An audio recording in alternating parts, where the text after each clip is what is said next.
Seja bem-vindo ao canal do Pastor Estênio e receba a inspiração diária. Sabe, essa é uma daquelas histórias que nunca envelhecem.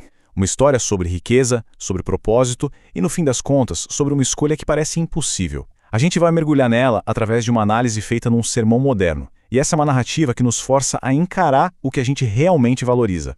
Já parou para pensar nisso? E se, para alcançar aquilo que se mais deseja no fundo da alma, fosse preciso abrir mão de absolutamente tudo o que se tem? Essa pergunta está bem no centro da análise que a gente vai explorar hoje. É uma pergunta que já nos coloca de cara no mesmo dilema do nosso personagem principal. Então vamos lá conhecer esse protagonista. Um homem que por fora parece ter a vida perfeita, sabe? Mas que por dentro carrega uma busca. A busca pela resposta da pergunta mais importante de todas. E olha, não é um personagem qualquer que se aproxima de Jesus, não. O cara é rico, é jovem, é um líder respeitado na comunidade dele. Além disso, é visto como alguém moralmente correto, íntegro, e para completar, ele está numa busca espiritual sincera. Ou seja, por todos os lados que se olhe, ele é o retrato do sucesso. E a pergunta que ele faz, nossa, é a mais profunda possível. Ele não está perguntando sobre como ficar mais rico ou ter mais poder. Ele quer saber sobre a eternidade. Fica muito claro que o desejo dele por uma certeza espiritual é genuíno. Quando Jesus o questiona sobre os mandamentos mais básicos, sabe, não matar, não roubar, honrar os pais, o jovem responde com uma confiança total. A confiança de quem acredita sinceramente que cumpriu todas as regras a vida inteira. Na cabeça dele, o placar estava totalmente a seu favor. Mas é exatamente aqui que a história dá uma virada bem inesperada. É o momento em que aquela vida que parecia tão completa, tão perfeita, se revela, na verdade, fundamentalmente inacabada. Essa frase, ainda lhe falta uma coisa. Essa frase simplesmente despedaça a percepção que o homem tinha da sua própria justiça, da sua própria retidão. De repente, todo o esforço de uma vida inteira parecia não ser suficiente. Uma única coisa estava faltando. A instrução de Jesus é uau, é radical. Não é um pequeno ajuste de rota, não. Cada passo exige uma reorientação total da vida dele. Primeiro, abandonar toda a sua segurança financeira. Segundo, abraçar a caridade de uma forma extrema. Terceiro, aceitar o sofrimento. E, por fim, mudar completamente o foco da sua lealdade. E a tristeza dele revela tudo, né? Aquele mandamento o forçou a encarar onde o seu coração realmente estava. Ele teve que fazer uma escolha, e a dor que ele sentiu veio da percepção de que ele amava mais as suas posses do que o caminho que estava sendo oferecido. Com a partida do jovem, Jesus se vira para os discípulos e usa uma de suas metáforas mais famosas e talvez uma das mais mal interpretadas de todas para explicar a lição daquele encontro. A imagem é chocante, e a ideia era essa mesma. É importante lembrar que naquela cultura a riqueza era muitas vezes vista como um sinal da bênção de Deus. Então essa declaração não era só difícil de engolir. Ela virava de cabeça para baixo a lógica religiosa e social da época. E aqui está o pulo do gato na análise do sermão. Jesus não estava falando de algo que é muito, muito difícil. Ele estava falando de algo que é humanamente impossível. A metáfora não é sobre um desafio gigante, mas sobre uma barreira que o esforço humano por si só não consegue atravessar.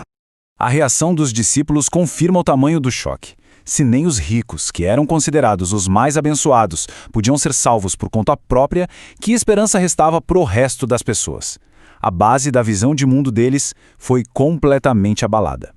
E esse espanto todo nos leva direto para o coração do argumento teológico do sermão. Aquele contraste claro entre o que é impossível para nós e o que se torna possível através de uma força maior. E aqui está a resposta que resolve a tensão da história.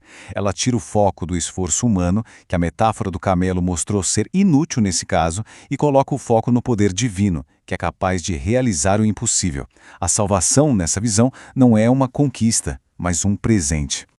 Esse slide aqui resume muito bem a tese do pregador sobre essa parceria. De um lado tem o impossível, que é a parte de Deus, a salvação em si, a transformação interior, os milagres. Do outro lado tem o possível, que é a nossa parte.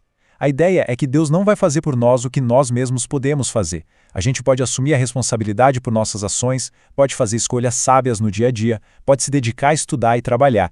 E, um ponto crucial, nós podemos pedir perdão. A ação de pedir é nossa, a graça de perdoar é dele.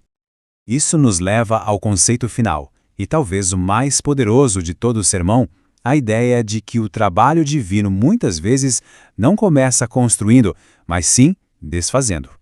A conclusão do sermão nos convida a reler a história toda sob uma nova luz. Aquele encontro com o jovem rico não foi só um teste em que ele falhou, foi um ato de desconstrução. Jesus estava, na verdade, desfazendo as falsas seguranças e as ideias erradas que aquele homem tinha.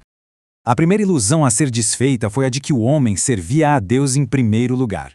O desafio de Jesus expôs o seu verdadeiro Deus, aquela coisa que lhe dava segurança máxima, sua fonte de identidade e poder.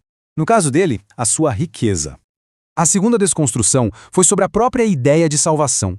O jovem via isso como uma lista de proibições, sabe? Um checklist de pecados que ele conseguiu evitar. Ele acreditava que a salvação era uma questão de não fazer o mal e não de praticar ativamente o bem.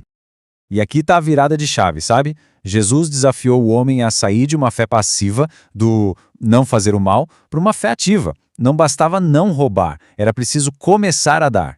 A salvação nessa visão é um movimento dinâmico, uma ação em direção a uma nova forma de viver.